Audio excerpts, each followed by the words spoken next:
Hey, what's going on, guys? Welcome back to the channel. This is the last video of Hasbro Tuesday.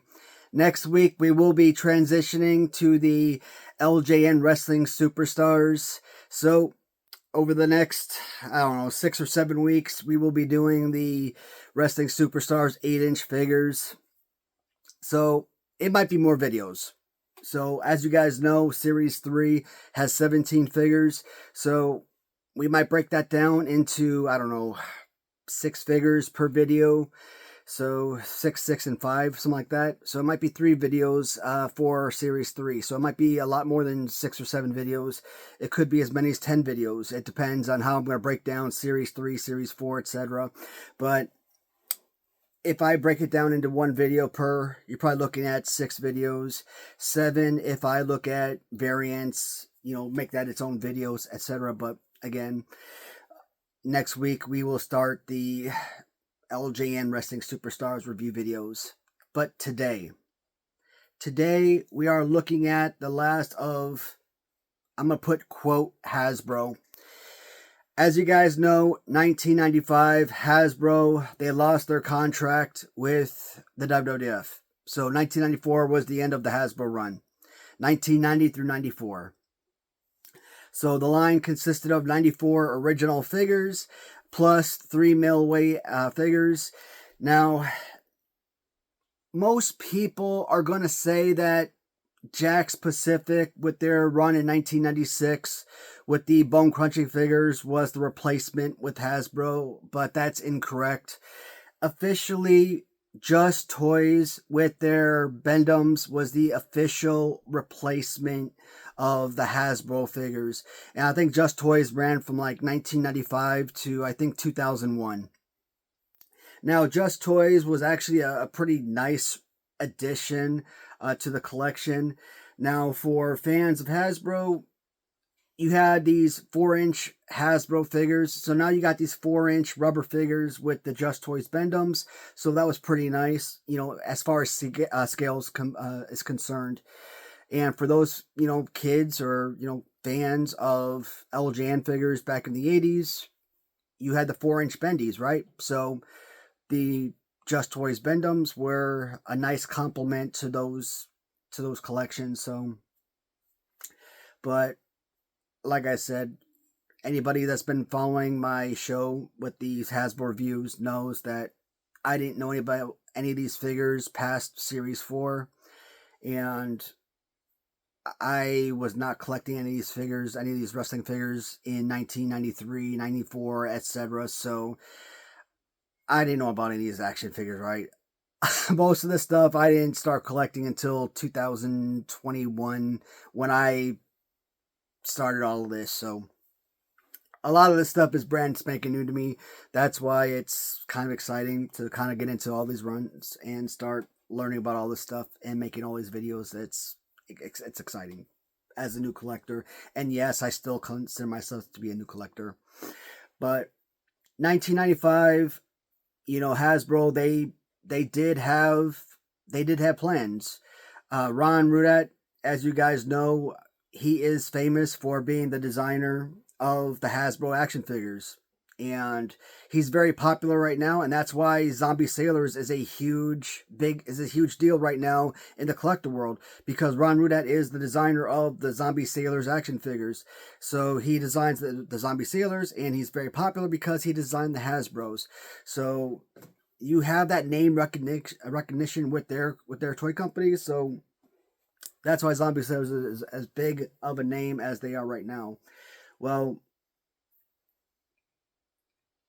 there were a lot of designs that they had come out with for the Series 12, what they had planned, Orange Card release.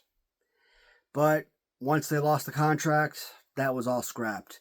And for decades, fans were clamoring for these prototypes, these figures to be released.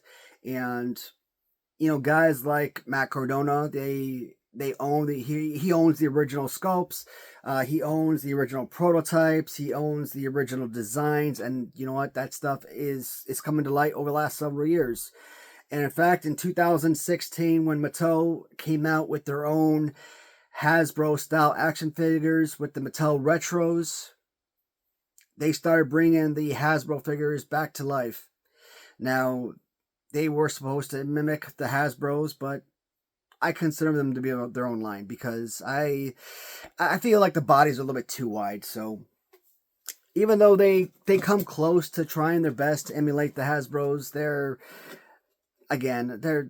not the best that they come to emulating Hasbro is with creating an actual working action feature. But that's about it. Well, one of the things that they did create was creating one of the characters I've been talking about that should have come out with Hasbro a long time ago, and that was the addition of Big Daddy Cool Diesel. Now, one of my big frustrations with adding Diesel to Mattel is a Series 10 release. Now, Diesel Series 10, like I said, Mattel Retro started in 2016, right? 2016. And why would you wait until 2019 with Series 10 to release a figure that should have been made almost 25 years prior? That is insane. He should have been a Series 1 release. But they were sure to get out Ultimate Warrior back in Series 1. Ultimate Warrior had 3 releases with Hasbro. You did not need a new Ultimate Warrior figure. Okay, that was insane. But at least you finally got the Diesel figure that should have been released back with Hasbro in 1995. Part of the Orange Card. Another disappointment. It's on a black card, like many Mattel figures are, or were. They were all released pretty much on black card. Especially with the first 10 releases, first 10 series. So that wasn't uncommon. Not until Mattel Creations, came out a few years later, did they start changing the backdrop of the cards. But we're going to go more into detail with those backdrops a little bit later. But you finally got Big Daddy Cool Diesel. And of course, his finisher was the power bomb, right? So giving him this feature, which, as you guys know, is my favorite action feature. It's very simple. And for his finisher, the power bomb, perfection. I actually wouldn't mind a Sid Vicious for Mattel Retros. And give him this body type powerbomb. I think Sid Vicious to go along with this line would have been awesome. So Braun Strowman and Sid Vicious, they basically have the exact same mold, same action feature, right? From Mattel Retros, Diesel or Braun Strowman, 1A, 1B, it doesn't matter. I say that those two are easily my 2 favorite Mattel Retro figures. So, absolute perfection. This is easily one of the greatest figures. Yes, Ringside Collectibles, as part of their exclusive, also came out with their own sort of Outsiders Diesel figure as well. Kevin Nash figure, I got it. You could throw that in there as part of a 1A, 1B, 1C type of deal with the 2 Diesels and the Braun Strowman. I would probably say Diesel because I don't really know anything about Braun Strowman directly, right? He's a new character for me that I've only learned about through collecting. But this is probably my favorite Mattel Retro figure, hands down. So one of those figures you should have gotten back in 1995. You're finally able to add to your collection, and that is absolutely amazing. Diesel, absolutely must have. So, back in 2023, I did this same sort of show, right? I did my series 1 through 11 breakdown. I came back, I made another video for, mailways and prototypes. Then I made another show for all of the the 3 different toy lines that made the figures that should have been part of it. Well, I kind of did, all of Mattel, all of Zombie Sailors, all of Grapples and Gimmicks together. Well, this time around, I'm going to do something different. I'm going to kind of bounce around to different toy lines. I'm not going to just simply stick with one single toy line and then move on to another toy line, right? Reason being, because I want to show my favorite figures first. And there's 2 characters I always talk about that should have come out with Hasbro. Because these guys were around in, if not late 93, at least early 94, at least. So, you were getting a really terrible 1-2-3 Kid figure. I think aesthetically the 1-2-3 Kid looked amazing. I'm glad he got a figure, but that pose sucked, right? You had 2 Crush figures already. Did you need a third? Even though Purple Crush was a top 10 best Hasbro figure. So, I mean, there were certain figures that were made in Series 11 that you could have had replacements for, right? But Diesel to me was always an absolute no-brainer that should have been made. And he's always the number 1 figure I always talk about. Another character I always talk about that 100% should have been made, and so glad to have gotten this character, is Nelson Frazier Jr., most commonly referred to as Mabel. From Hasbro Toys, Grapplers and Gimmicks, getting Mabel on the official Orange Card, brilliant on so many levels. Not only do you finally get Mabel created, but advertisement-wise on Orange Card, what Mitch and the guys at Grapplers and Gimmicks are doing is perfection. Genius. Now, the only thing that, I don't want to say complaint, but the only downside with Mabel, or with Grapplers and Gimmicks in general, and I've talked about this figure before, and I've said that the Mabel figure is probably in my top 3, maybe top 5 at worst. I'd probably say top 3 of all-time favorite wrestling action figures ever made, period. So, but with that being said, Grapplers and Gimmicks has made Mabel like 10 million times. Absolutely love the Mabel figure, but enough is enough, right? So that's the only downside, is that they made him to death. And I kind of feel like every time they make Mabel, they keep improving on the figure, but still, it's like with Hogan in Hasbro. Yes, you got a Hogan in Series 1, 2, 3, again in 5, but you're always getting a new Hogan. It's not, but at the same time with Grapplers and Gimmicks, you're taking Mabel, you're getting the exact same figure, you're just repainting him. But it's not just repaint. Like, this is the very first release, but other times you're improving the sculpt, where the original design, right, was kind of like more clayish, where the other one was more realistic looking, I guess. So, like I said, it did get better. But even clayish looking, I always love this figure. Like I said, one of my perfect figures. I absolutely love this one. And kind of complimentary to the Series 8 or Series 11 Yokozuna from Hasbro. This was, in essence, everything I talk about with the Yokozuna from Hasbro, as far as body pose and width, the rumpness of the butt, right, the way it kind of situates in the hand, everything. I think they may have actually taken the same mold of Yokozuna, so perfection. I mean, Mabel was another 500-pound wrestler, right? So Yokozuna was a perfect mold to use. You could use a Yokozuna for this particular character.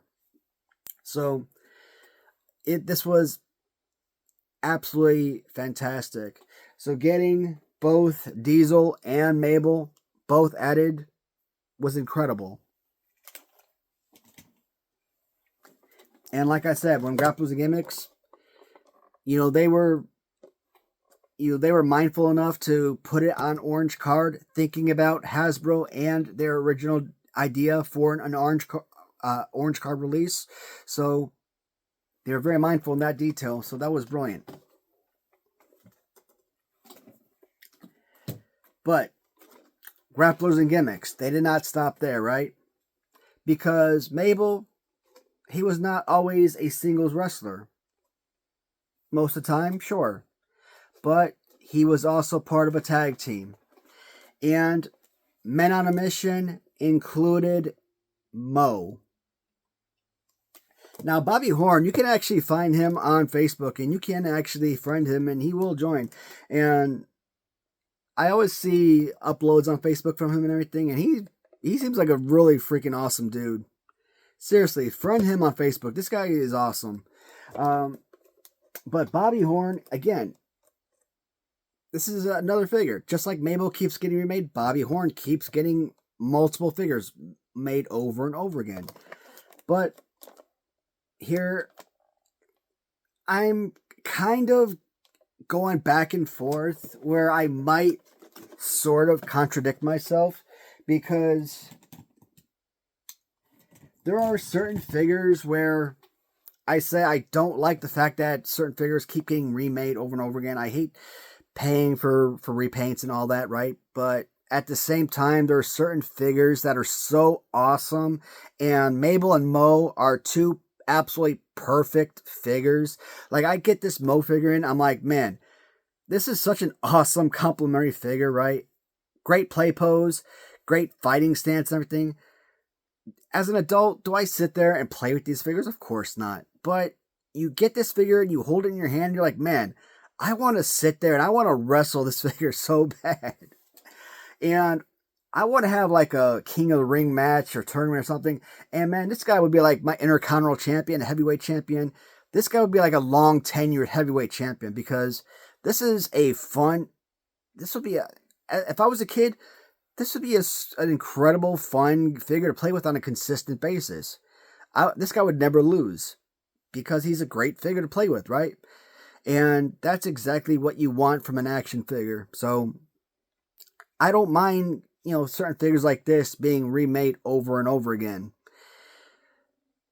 But we'll look at some other figures later on that I'm like,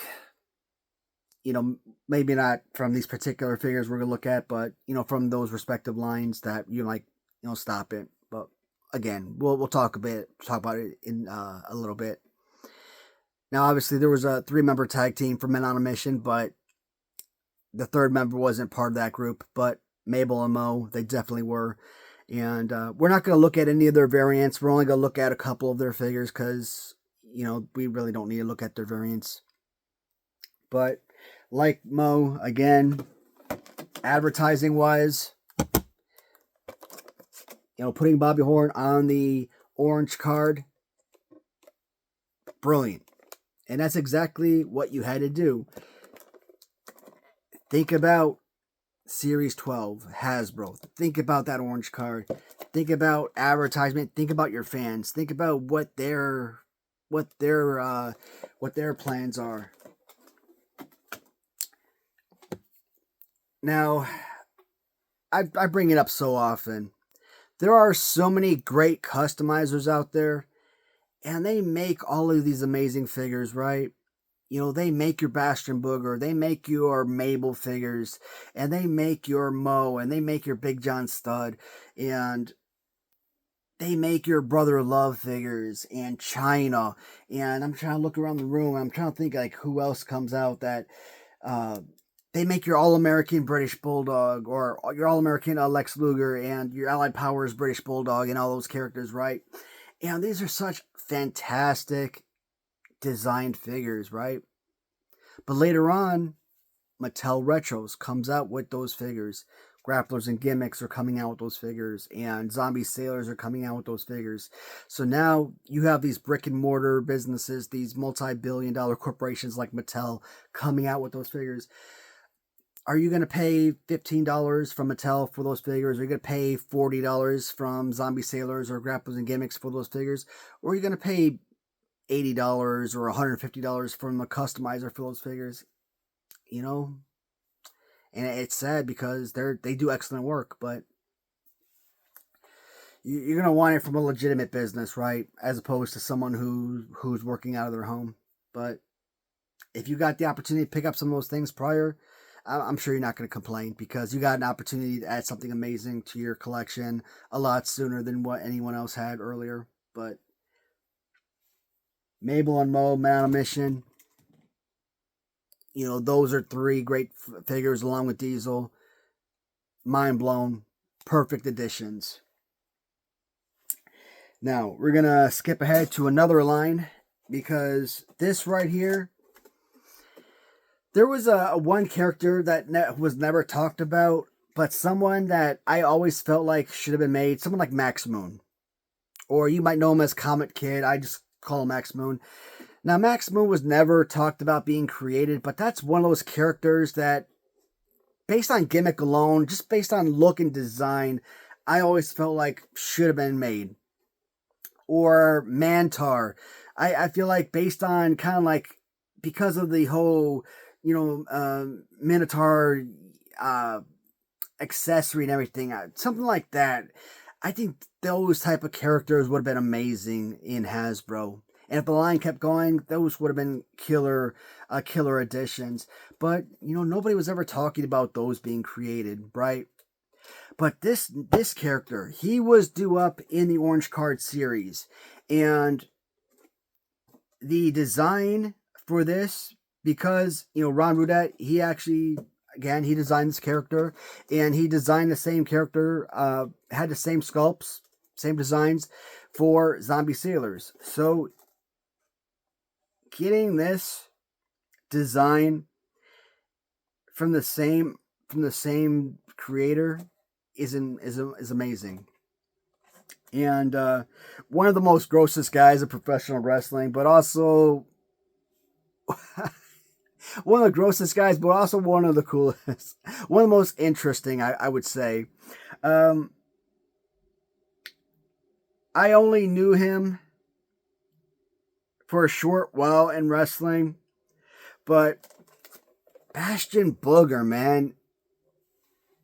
I mean, think about guys that probably didn't even last a year in WWF, but he was somebody I'm pretty sure a lot of fans would have loved to have had as a child. Now, the only thing about Bastion Booger is Zombie Sailors. You think about, from Hasbro, think about like natural disasters with Typhoon and with Earthquake, and then think about Bam Bam Bigelow, right? Think about like how the legs separate, right? Now, with Bastion Booger, one of the downsides of this figure is that his legs are stationary. They don't move. Now, Bastion Booger, one of his finishers is he kind of stands over the guys, right? He kind of does this little shimmy dance before he kind of falls down on their face. And that's how he, you know, one of the stupidest, lamest, weakest finishers ever. But that was his finisher. And it was, you know, from an adult standpoint, you kind of laugh at it. You know, it's so lame, but it's still kind of enjoyable. But Zombie Sailors, why doesn't the legs move? You would think that would be something that they would want, is movable legs for that purpose. But, and you know how well, you know, the natural disasters and Bam Bam Bigelow, they could still stand on their own with movable legs. So it's not like it hurts the figure. Also, one of my biggest complaints with Zombie Sailors is all of their figures, the shape of their arms, or the length of their arms are so weird. Like, if you look at all of their figures, their arms are like ET. They're extra long. They're so misshapen. And I'm like, why are their arms like 10 feet long? So overall, Bastion Booger has the opportunity to be one of the better figures made, but the fact that the legs don't move and the extra length of the arms really hurts this figure.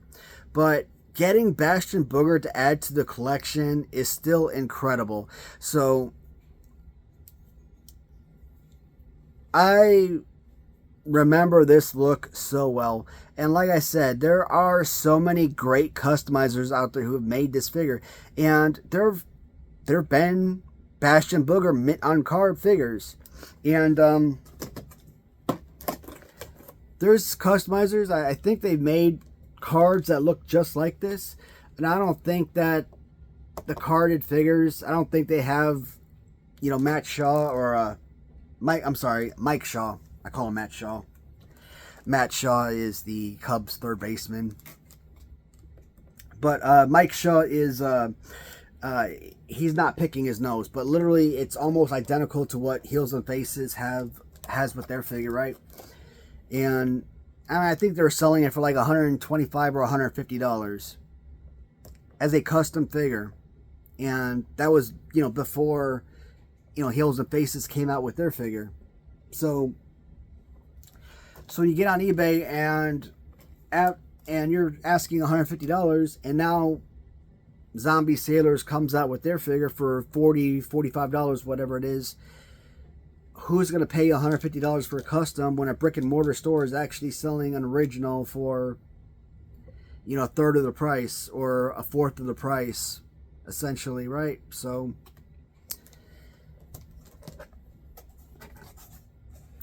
I still say $40 for these figures are way too expensive. I mean, Mattel Retros with $15 per carded figure. With inflation, that's about right. Because you think Hasbro back in the day were like $3 figures, right?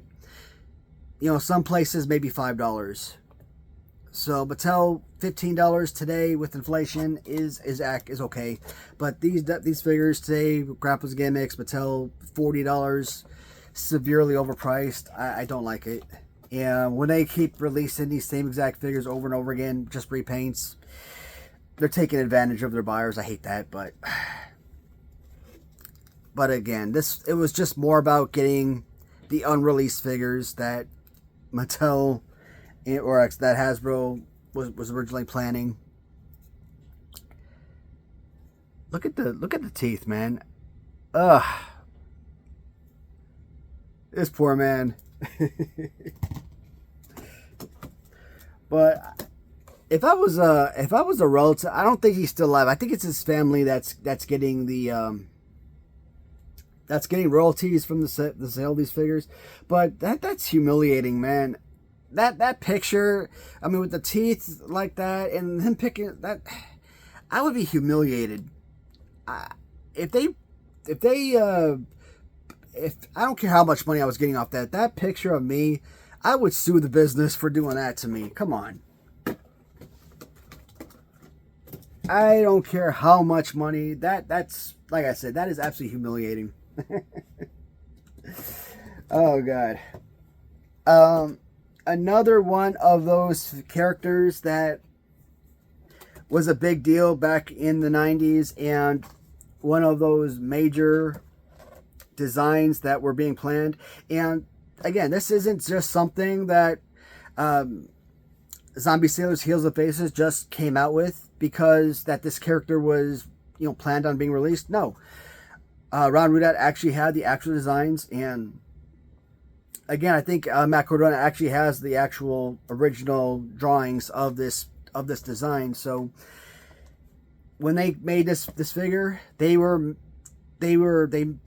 created this figure based on the original design, and I think that is awesome.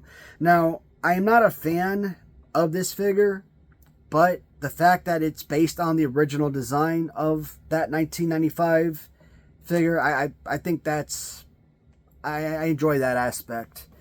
And we are looking at Orange Card series of Jeff Jarrett.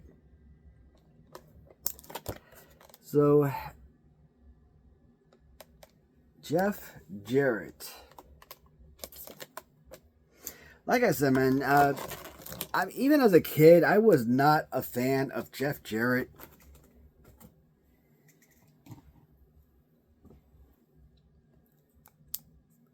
But, you know, he does have a little... And if this was a Hasbro figure, because of the movable arm like so, right, this probably would have been one of those wind-up figures that would have, you know, clothesline type of deal. So, going off the original design, I mean, I don't know. This kind of... I don't know if I like that or not. You could have just left it like so. But some fans might like it, some fans might hate it. I don't know. I guess I'm kind of indifferent. Whenever I pick up a Zombie Sailors figure or, you know, a Hasbro figure, or not Hasbro, Grapples and Gimmicks figure or something like that, right? I'm so used to, you know, playing with Hasbros from childhood, right? Or today, you know, pick up Hasbro, selling Hasbros, etc. I'm so used to, like, just kind of messing with the action feature, right? And so whenever I get these figures, I'm so used to, like, kind of wanting to work with wind up or whatever the action feature is. And when it doesn't work, I'm, like, disappointed. I mean, maybe because it's just the clothing is just painted on the chest and it's not authentic clothes, right? It's just, like I said, it's just paint. Maybe that's why I don't like the look. But the pants, I mean, it's kind of like Owen Hart meets Sparkplug Holly meets 1980s LJN Brick Rude. So maybe it's not too bad. But another 1990s original design Orange Card series figure joins the collection. So that was pretty amazing. Now we are going to bounce back to Mattel Retros, and this time with Mattel Creations. Now in Wave 3, or you can look at it as Series 13, back in 2023, you got a couple of figures, and not completely an orange card, but you did get a couple of figures, and one of them was Doink. And you do see kind of like this little orange border around the card. So again, with the original Mattel series, with the first 10 series, you got this little black card. They all pretty much had black card, right?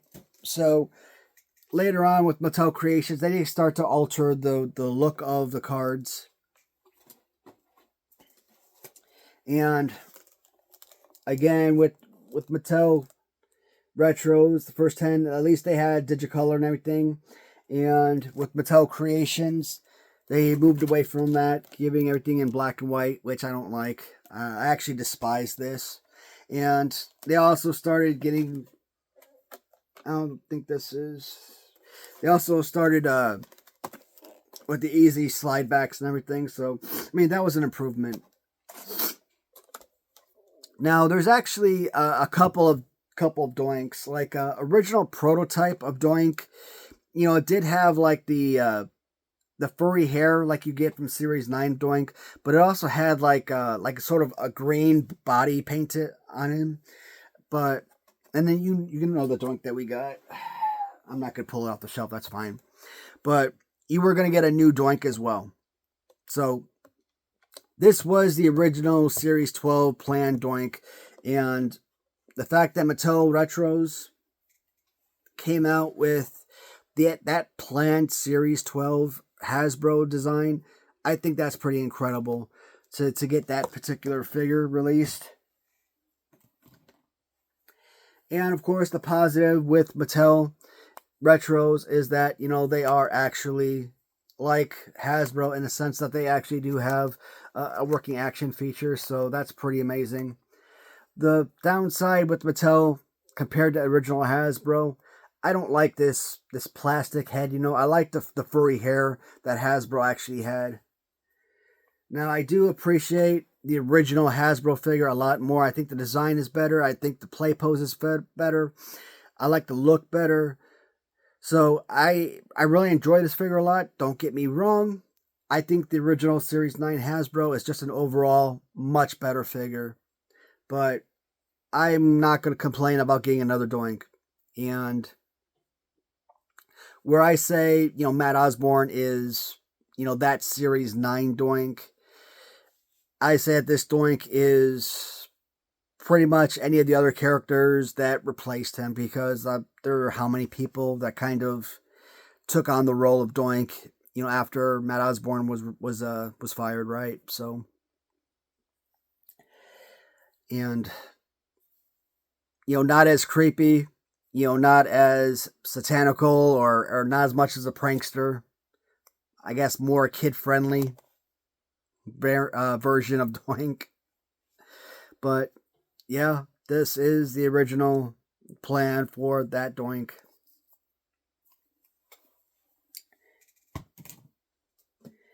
And finally, you guys know that in Series 8 of Hasbro, you got a Lex Luger. And it was the Narcissus Lex Luger. But you were going to get a new Lex Luger. So, 1994, Series 8. The very first release in 1994 was Series 8 with the Narcissus. And, it was the open hands, pose. Open hand pose, right? And then, I talked about before. Now, it was 1993, so, yeah. So, it was Independence Day 1993, so that Narcissus Lex Luger was probably already in production, and that's why they had to kind of get a new Lex Luger out. But even though the 94, the Series 8 came out in 94, you got to go back to 93, Independence Day, when Lex Luger arrived on a helicopter, blue jeans, U.S. flag t-shirt, and Yokozuna was having the body slam challenge, and, Macho Man, I think he was like, he was on the microphone, and he was actually one of the guys that was trying to do the body slam challenge up there as well. And I don't remember everybody that was trying to do the body slam challenge. The only people I remember that was doing the challenge, I remember Macho Man tried. I think Kona Crush was the closest. I think he actually got Yokozuna off his feet, but that's about it. But Lex Luger, shows up. Bobby Heenan steps in, tries to stop him, and Lex Luger brushes him aside. Yokozuna obviously tries to fight him off because, obviously he doesn't want to get body slammed, but Yokozuna knocks him out, gets him, bounces his head off the turnbuckle, dazes him, and basically body slams him. And he doesn't give him a real body slam. When I think of a body slam, it's over... You got to go over the top, right? This to me is as a body slam, but no, Yokozuna was what, 550 pounds at the time, but he basically had him like so. So he had him like this, and basically put him down. And Yokozuna, you're not going to get him over the top. I mean, think about this: freaking Ultimate Warrior had Andre the Giant over the top like so, okay? And Lex Luger, I had to be a whole lot stronger than Ultimate Warrior, and Yokozuna couldn't have been that much heavier than Andre the Giant, but mass-wise, you're not gonna have the arm width Okay, you're not gonna have the wingspan to wrap your arms around a man that size. So no, he had him about like this, and basically had to put him down. That was his body slam. So not a real body slam, but he won the challenge. And I've talked about it all the time where he goes from being the narcissist Lex Luger, you know, standing in front of his full length mirror, only caring about himself and his beauty or whatever, his strength and all that, and just the very next day having the whole crowd cheer you on and love you and being all American, hua hua hua type of deal. So obviously at that point, you know, the WWF was all about trying to make Lex Luger the next Hulk Hogan. I mean, he had the look. He had the physique that Vince McMahon coveted. So they really wanted Lex Luger to be the next Hogan, be the next heavyweight champion type of deal. Yeah, they had the whole Lex Express going on and all that type of deal. But Lex Luger apparently wasn't like the greatest talker in the world. You know, he wasn't Hulk Hogan on the mic type. So that whole plan failed miserably. But the All-American Lex Luger was slated for Series 12 on Orange Card, and that just never happened. So, same thing. In the 2023 release of Series 13, a la Wave 3 Mattel Creations, you did get the Lex Luger All-American variant. This same series, you also got the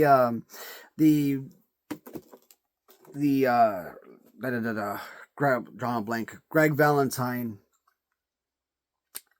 The Greg Valentine variant that was supposed to have been made as well, but Greg Valentine that was supposed to be made, but they didn't happen. Or the from Mattel, obviously. And I'm supposed to make that video. I'm supposed to make the video featuring that custom I have, featuring the Epic Toys variant, and featuring the Mattel Retros variant, but I still haven't made that video. But obviously I'm not showing that. I'm just showing the unreleased Series 12 figures that is supposed to come out. But shoot. To me, there's multiple things I don't like about this particular figure. Number one, you look at the pose with the open hands and everything, he's basically, in my opinion, the exact same Lex Luger figure that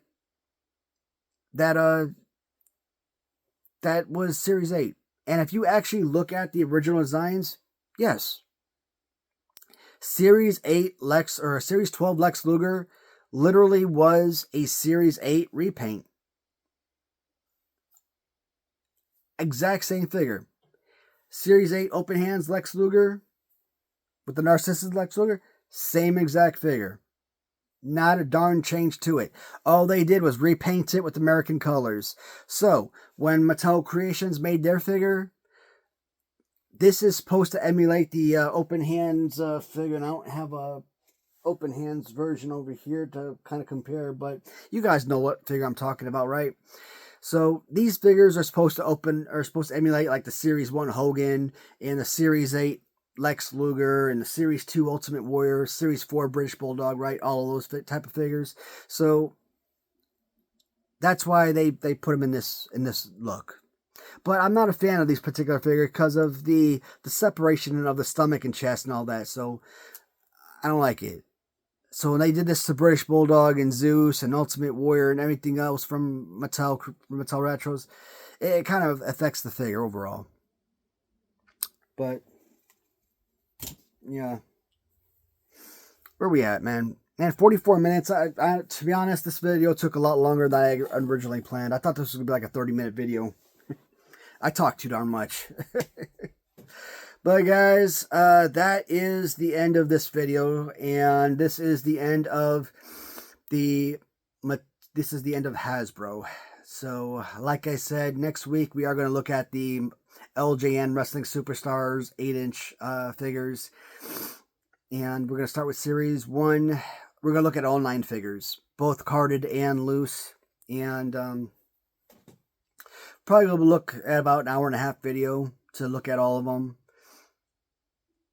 I'm hoping to get it done faster, but I'm trying to be realistic with the time restraints.